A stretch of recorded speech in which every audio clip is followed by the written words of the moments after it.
Ikaw ay tila sining sa museong di naluluma. Binibini kong ginto ang kapaluluwa.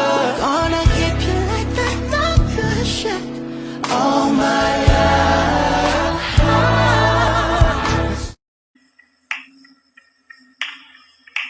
Napakagandang motor!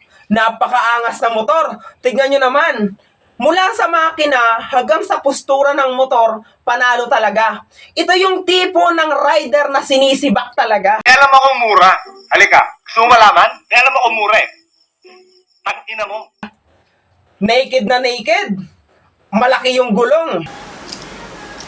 At talaga namang powerful na powerful. Kargadong kargado. Hubad na hubad yung forma ng motor. Hubad na hubad.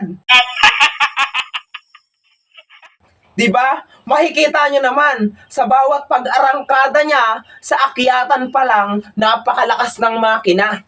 Yung tipong manggigigil ka talaga pag nahawakan mo na yung throttle niya. Yung tipong ikaw mismo ang sarili mo mapapawaw ka.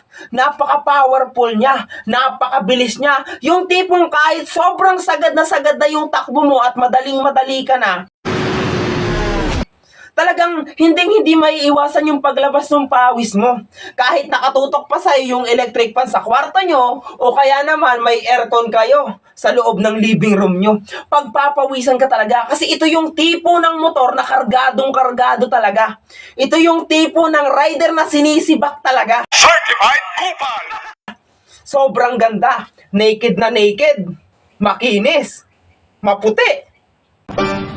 Bobo ang puta. Ha? Hindi yata yung motor yung tinutukoy ko, sorry. Naiintindihan mo ba? Ngayon, kung naiintindihan mo lahat ng pinagsasabi ko, putang ina, wag na wag mong gagayahin tong gago na to.